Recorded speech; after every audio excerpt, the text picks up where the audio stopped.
Praise God. This time our speaker is Reverend Chong Sun Ha.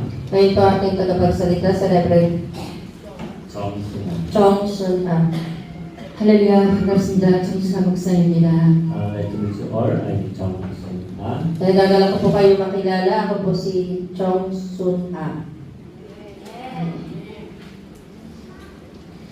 네. 오늘은 필기도구가 꼭 필요합니다. Need to ballpen and note. Kaya po natin ang ballpen at notebook.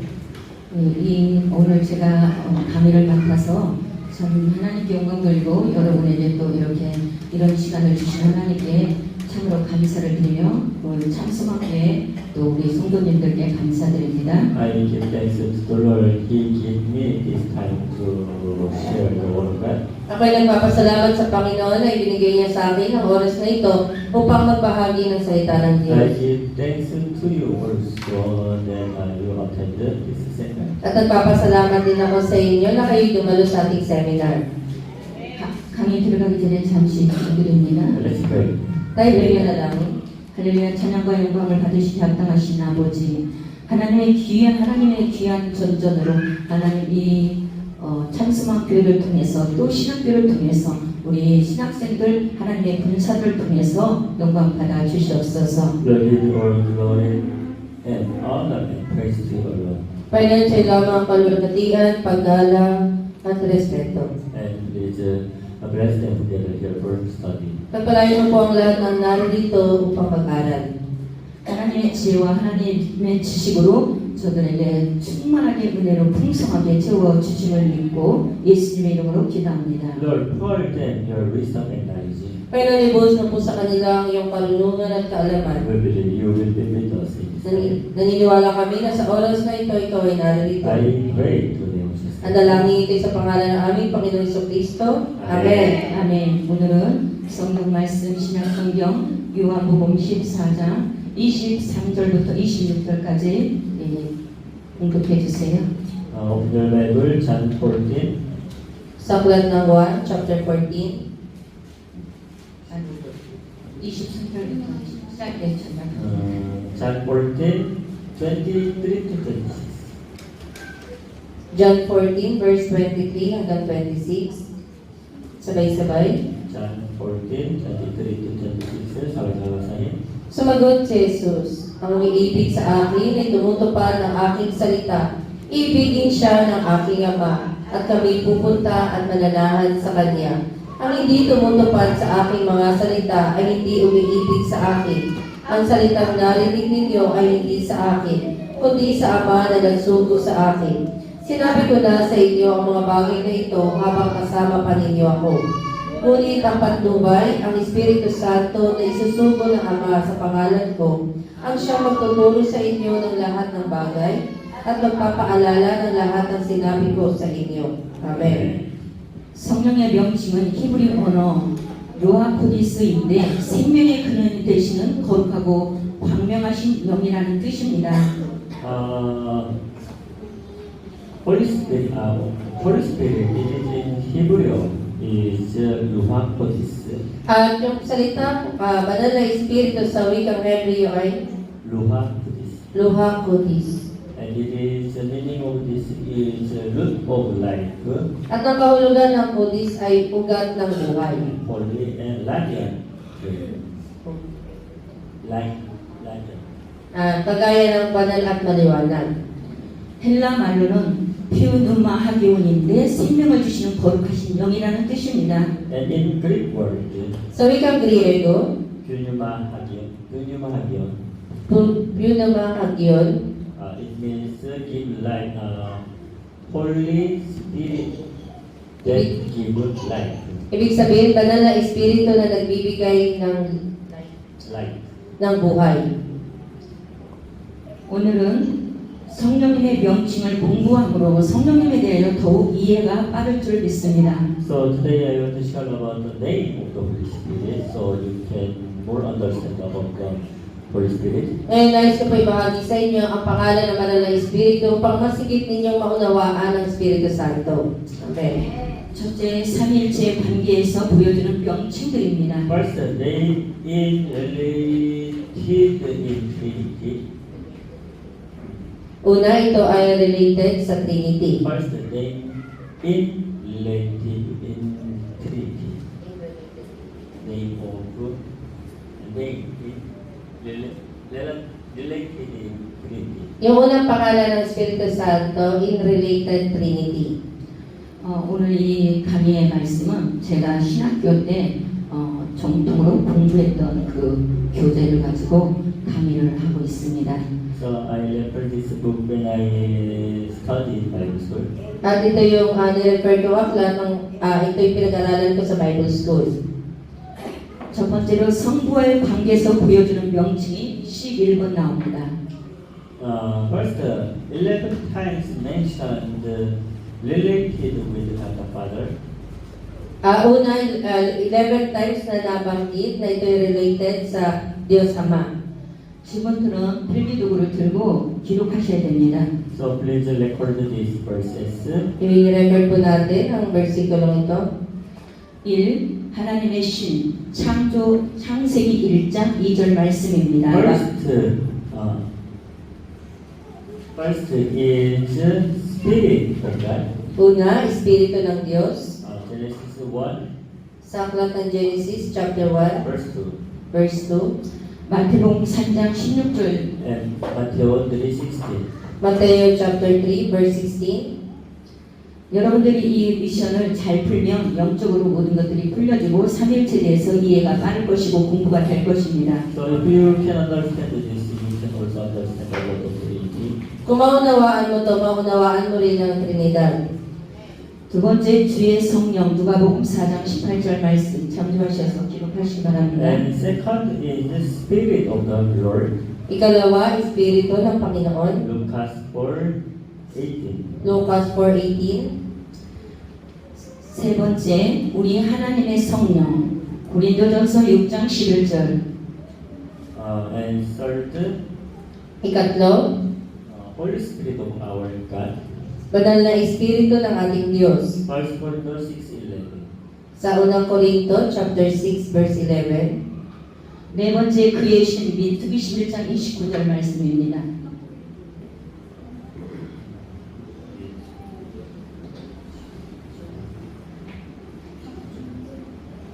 And fourth is Kaapat, His Spirit. ang kanyang Espiritu. It is written, it is recorded, Numbers 11:29. Ito yung sa Numbers, mga bilang chapter 11:29. 다섯 번째 여호와의 신 사사기 3장 10절 말씀입니다. And next, fifth is Spirit of Jehovah. Ikalima, Espiritu, Jehovah. Spirit of Yahweh, and Judges 3:10. Espiritu ni Yahweh. Judges 3:10. Sa English, the Spirit of the Lord. Sa English, Spirit of the Lord. But Judges, mga Judges 3:10. Sa Hukom, chapter 3, verse 10. 여섯 번째 주의 신 시편 139편 7절 말씀입니다. And sixth is Spirit of the Lord. Ika-anim, Espiritu ng Panginoon. Mga awit 139:7. Sa mga awit, 139, verse 7. 일곱 번째 주 여호와의 신 이사야 61장 1절. And seventh, Kapito,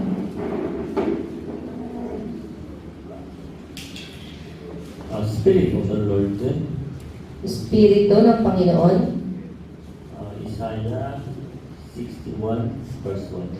Sa aklat ng Isaiah 61, verse 1. 여덟 번째 너의 아버지의 성령 ano? 마태복음 10장 20절. Seventh is the Spirit of the sovereign Lord. Sa 7, ang Espiritu ng makapangyarihang Panginoon. Sovereign Lord. And Isaiah 61 verse 1. Sa Isaiah 61 verse 1. 8번으로 다시 갈게요. 여호와 너의 하나님의 성령 마태복음 10장 20절. And 8. Your spirit of your father. Espiritu ng iyong ama. Matthew 10:20. Sa Mateo chapter 10 verse 20. 나인 살아계신 하나님의 영 고린도후서 3장 3절 말씀을 Yeah, spirit of 9. Spirit of living God. Siya, Espiritu ng Diyos na buhay. Second Corinthians 3:2. Ikalawang Korinto chapter 3 verse 3. 열 번째 나의 신 창세기 6장 3절 And 10. By spirit. Ang 10 ang aking espiritu. Genesis 6:3. Genesis chapter 6 verse 3. 11번째 그의 영 로마서 8장 11절 And 11. His spirit. Roma, his spirit. 11 ang kanyang espiritu sa aklat ng Roma 8:11. chapter 8 verse 11. 이것으로 11번째 그 삼위일체의 관계에서 성부와 나의 관계에서 보여주는 명칭들이 11번 나왔습니다. 이제 두 번째로 볼 때는 성자의 관계에서 보여주는 명칭이 5번 나옵니다. 5회입니다.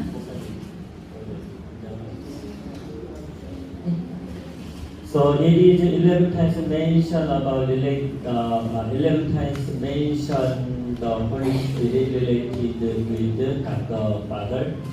At 11 ulit na nabanggit yung Espiritu Santo na kaugnay sa Diyos Ama. And second is name in relative with God the Son. At ikalawa, yung banal na Espiritu na kaugnay sa Diyos Anak. 첫 번째는 그리스도의 영 로마서 8장 9절 베드로전서 1장 11절 First is Spirit of Christ. Unang, Espiritu ni Kristo. Roma 8:9, 1 Peter 1:11. Sa Roma 8:9 and 1 Peter 1:11. 1:11. 두 번째로 예수 그리스도의 성령 빌립보서 1장 19절입니다. And second is Holy Spirit of Jesus Christ. Ikalawa, banal na Espiritu ni Yeso Kristo. Philippo 1:19. Sa Pilipos chapter 1 verse 19.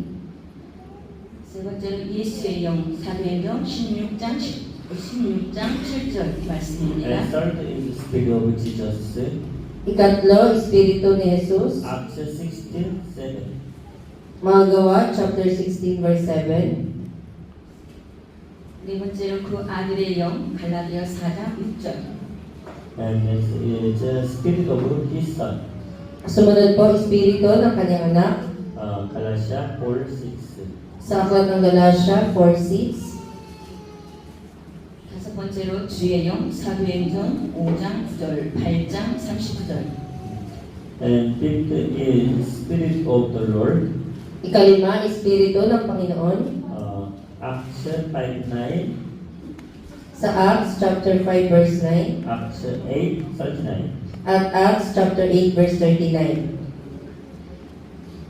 위의 명칭들이 보여주는 중요성은 성령님을 삼위일체 하나님의 제3위 인격으로 표시하고 있는 것입니다. So this name is said the Holy Spirit is third personality in Trinity God. At ito ang sinasabi sa atin ng Espiritu Santo, na ang ikatlo ay ang Espiritu Santo na nasa Trinity. 이 말씀들이 오늘 이렇게 시간이 짧기 때문에 제가 이렇게 여러분들이 언제든지 볼 수 있게끔 이렇게 쉽게 풀었습니다. 그렇기 때문에 시간이 짧기 때문에 요절요절 제가 다 구절을 알려드릴 수 없고요. 고린도 3장 3절에 고린도후서 3장 3절에 보면 너희는 우리로 말미암아 나타난 그리스도의 표지라 했습니다.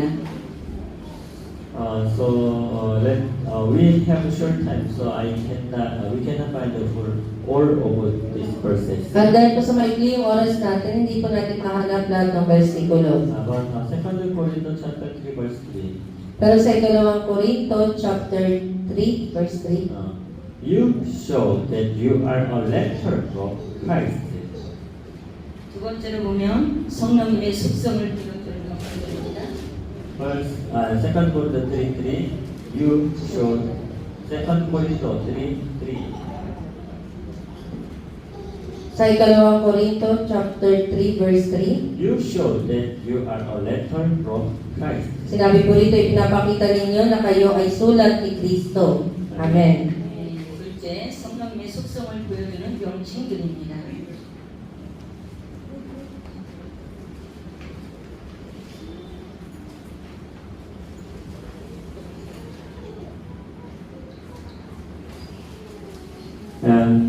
Second, the name of the Holy Spirit that show His character Ikalawang pangalan ng Espiritu Santo, nagpapakita ng kanyang karakter or attribution.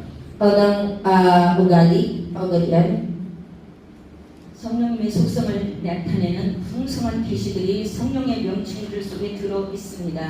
There are so many names show His attribution. Napakaraming pangalan na nagpapakita ng kanyang ugali. 그의 명칭 중 다음 7개는 성령의 인격적 속성들을 가리키고 있습니다. So these seven names is show us personal attribution of the Holy Spirit. At itong pitong ito, ipinapakita sa atin yung personal na ugali ng Banal na Espiritu. 영원하신 성령, 히브리서 9장 14절 명칭 속에서 성령님의 영원성을 볼 수 있습니다.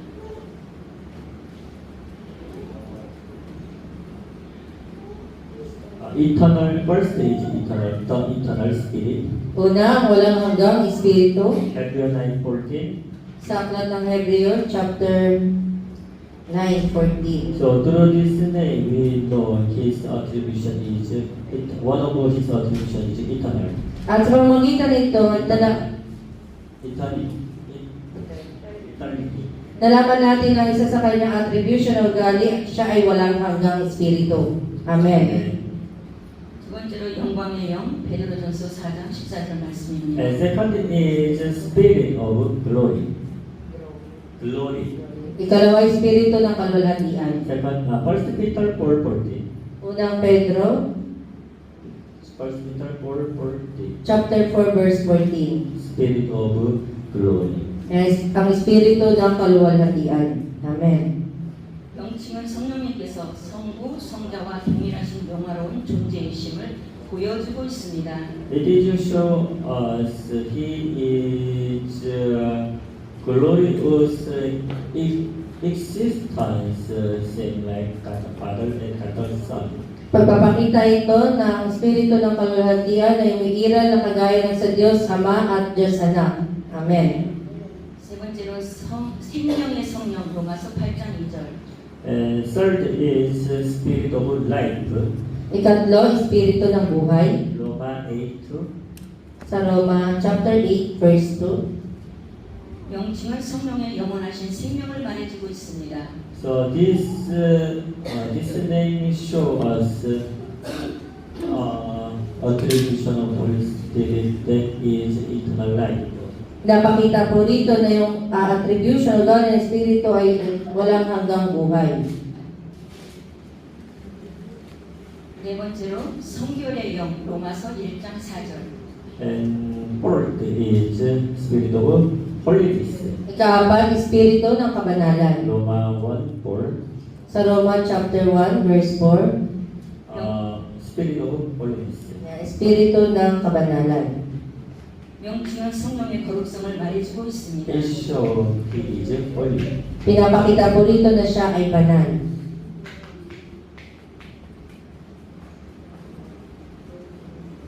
다섯 번째, 지혜로운 영, 출애굽기 28장 3절, 에베소서 1장 17절. And fifth is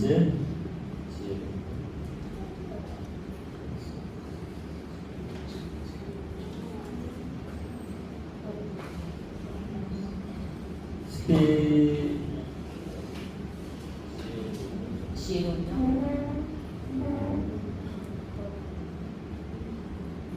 Spirit of wisdom.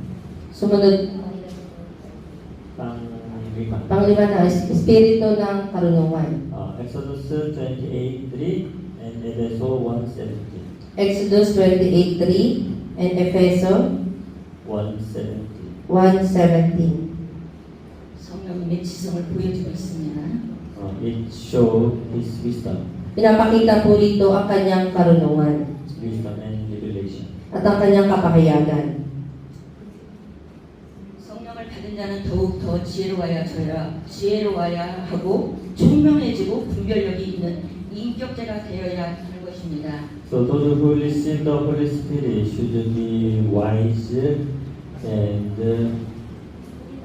have a good personality. At ang mga tumanggap ng Espiritu Santo ay dapat merong karunungan at may maayos na personalidad. Have wisdom and understanding and distinguishing. May karunungan, may pagkaunawa at may kaalaman. 첫 번째로 지혜의 영 요한복음 4장 17절. And sixth is the spirit of the truth. Ika-anim, Espiritu ng katotohanan. John 14:17. Sa John chapter 14, verse 17. 성령님은 곧 진리시요 진리로 인도하시는 분이심을 보여주고 있습니다. This name show He is the truth and He is the one who leads us into the truth. At pinapakita po rito na siya ang Espiritu ng katotohanan at magtataas sa atin ang katotohanan. Amen. 두 번째 심판하시고 소멸하시는 영입니다. 이사야 4장 4절.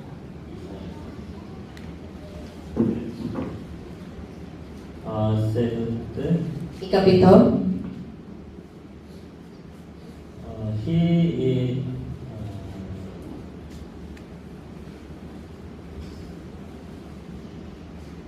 spirit of judgment and spirit of fire. siya ang Espiritu ng paghatol at apoy. Isaiah 4:4 Sa Isaiah chapter 4, verse 4. and John 16 and verse 8. At sa John 16, verse 8. Spirit of judgment and spirit of fire. Espiritu ng paghatol at Espiritu ng apoy.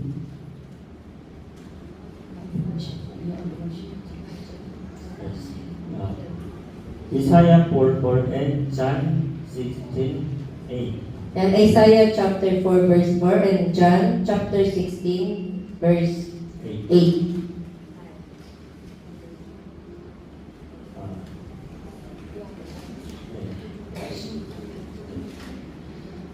성령님의 공의성을 말해주는 명칭입니다. This name show His righteousness. Ang pangalang ito, pinapakita po ang kanyang katuwiran. Amen. 그는 진리의 영이라 세상을 등이 그를 뵙지 못하나니 이는 그를 보지도 못하고 알지도 못함이라. 요한복음 14장 17절 말씀입니다. So please memorize this verse, John 14:17. Memorize po natin yung verse na John 14, verse 17. 마지막으로 세 번째, 성령님의 직능 역사를 보여주는 명칭들입니다.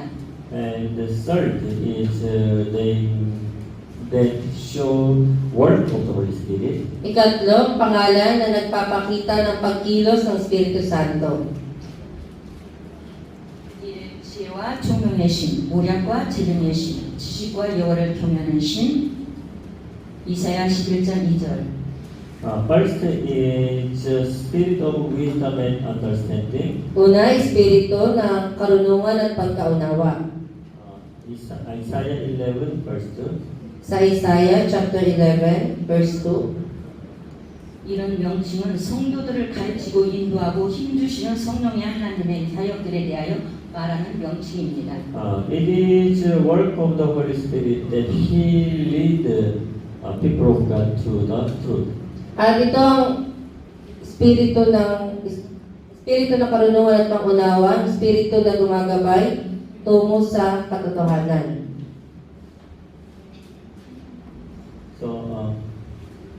I will say again. Muli. First is spirit of wisdom and understanding, and Oh. spirit of counsel and almighty might, and the spirit of the knowledge and fear of the Lord. Muli po, espiritu ng karunungan at pangunawa, espiritu ng mabuting payo at kalakasan, espiritu ng kaalaman at pagsunod at paggalang kay Yahweh. It is written Isaiah 11 verse 2. Ito po ay nasulat sa aklat ng Isaiah 11 verse 2. It show work of the Holy Spirit that He lead believer to teach and guide and give strength. At ito po yung pagkilos ng Espiritu Santo na ginagabayan niya mga mananampalataya, binibigyan ng Guide ginagabayan and give strength. at binibigyan ng kalakasan. 두 번째 은혜의 성령 히브리서 10장 29절. And second is spirit of grace. Ikalawa, Espiritu ng biyaya Hebrew 10:29. sa Hebreo 10:29. 성도들에게 은혜를 베푸시고 하나님의 힘을 보여주는 명심입니다. This name show He give grace to Christian and He show He is also God. Pinapakita po rito na siya nagbibigay ng biyaya sa mga Kristiyano at pinapakita rito na siya ay Diyos. Amen. 세 번째 은총과 강구하는요. 스가랴 12장 10절.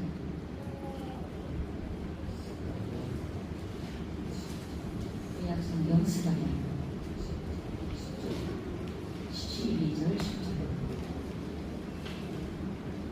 And third is He is spirit of grace and supplication. Ikatlo, Espiritu ng biyaya. Zechariah 12:10. Zacarias. Zechariah 12:10. Zacarias 12:10. Spirit of grace and supplication. Espiritu ng biyaya at Espiritu ng mahabagin.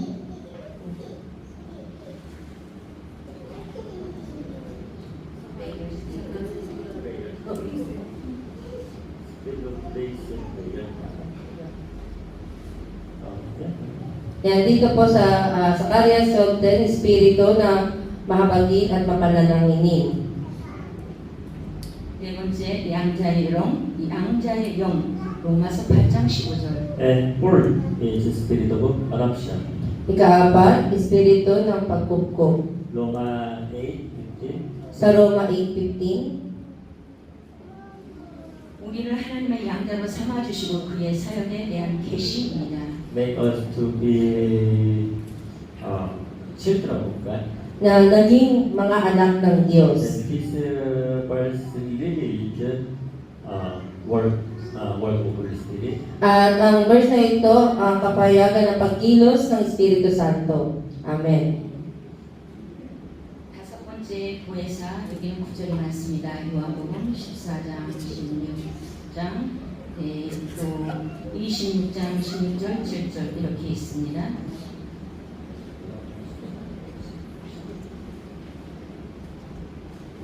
And fifth, Kalima,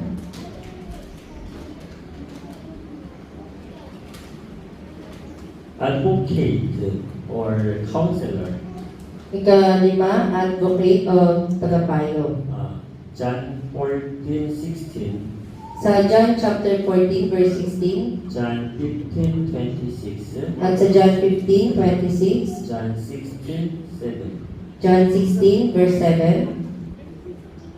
So this word is different in translation. Some of English translate counselor, some of English translate advocation. At iba-iba yung Advocate. may mga pagkakaibang salin, lalo na po sa Ingles, na dito counselor or patnubay sa iba advocate. 헬라어 피라클레토스로서 돕는 자라고 합니다. 돕는 자, 예. 구원자, 조력자. In Greek word, Sa wikang Griego, Parakletos, Parakletos. means helper or and savior, Ibig sabihin po, tumutulong o tagapagligtas. and provider, Nagpo-provide. and defensor. Siya rin yung tanggulan. 원조자 변호사란 뜻인데 이 말은 법적 용어입니다. And this word in the law. Law. Law. The law.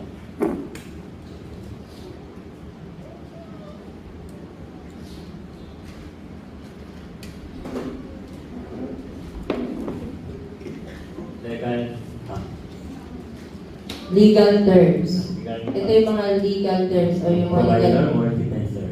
legal na katawagan. Siya yung nagbibigay at tanggulan. 피고가 원고 측에 심한 추궁을 당할 때 변호사가 그 피고를 위하여 탄원한다는 말입니다. In the judging, Sa hubo, he defends for victim. sila yung dumidepensa para dun sa mga biktima.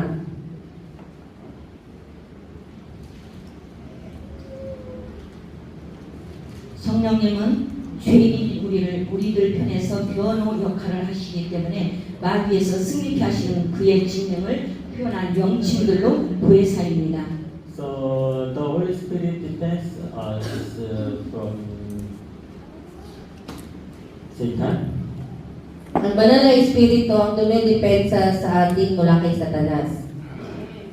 우리는 보혜사 성령께 늘 아뢰고 감사 찬송을 해야 합니다. So we have to live by the Holy Spirit. Kaya dapat tayo po ay puspos ng Espiritu Santo. Through Him we can overcome. Sa pamamagitan niya, ang mapagtatagumpayan natin. 오늘 말씀을 마지막으로 마치려고 합니다. 히브리서 9장 14절에 보면 하물며 영원하신 성령님으로 말미암아 흠 없는 자기를 하나님께 드린 그리스도의 피가 어찌 너희 양심을 죽은 행실에서 깨끗하게 하고 살아계신 하나님을 섬기게 하지 못하겠느냐. 하나님의 사랑을 증거합시다. Please remember this verse. Alalahanin po natin ang versikulong ito. Hebrew 9:14. Sa aklat ng Hebreo, chapter 9, verse 14. How much more then will the blood of Christ, who through the eternal Spirit offered Himself unblemished to God, cleanse our conscience from acts that lead to death, so that we may serve God, serve the living God. Higit ang nagagawa ng dugo ni Kristo sa pamagitan ng walang hanggang Espiritu. Nialay niya sa Diyos sa kanyang sarili bilang handog na walang kapintasan. Ang kanyang dugo ang lumilinis sa ating mga buti sa mga gawang walang kabuluhan upang tayo ay makapaglingkod sa Diyos na buhay. So, Amen. work of the Holy Spirit is proof the love of God. Ang pagkilos o gawa ng Espiritu Santo ang patunay ng pag-ibig ng Diyos. Amen. 말씀을 맺겠습니다. 성령님의 명칭들을 연구해보니 바로 성령님은 하나님 자신이심을 알 수가 있습니다. So, when we study about the Holy Spirit, Kaya pag atin pong pag-aaralan ang Espiritu Santo, Holy Spirit is God Himself. ang banal na Espiritu ay Diyos. Amen. 그러므로 우리 성령님께 다 영광을 돌리기를 So, 주님의 이름으로 I 축원합니다. bless in the name of Jesus Christ and give glory to the Holy God of Spirit. Pinagpapala kita sa pangalan ng Panginoong Hesukristo na ikaw ay magbibigay kalwalhatian sa Diyos Espiritu Santo. Amen. 감사합니다. 오늘 이 공부한 이 내용을 여러분이 가지고 집에서 돌아가셔서 이 성경 말씀을 하나씩 다 풀어보시면 여러분이 앞으로 신학 공부를 하고 목회자 길을 가고 선교사 길을 간다면 크게 도움이 되고 하나님께서 길 열어주시는 열쇠가 될 것입니다. So, 감사합니다. we don't have not enough time. So, it's why medyo mabilis yung study. Wala po tayong sapat na oras kung kaya yung pag-aaral po natin ay mabilis. So, when you go back to house, you should check mga verses what I mentioned. At pag-uwi po ninyo ng inyong bahay, sulitin po yung mga versikulo na nabanggit. So, through understanding mga these verses, it helpful your ministry. At sa pamagitan ng pagkaunawa sa mga verse na ito, ito'y tutulong sa iyong ministry. Amen. 감사합니다. 이 말씀이 Maraming 여러분의 salamat.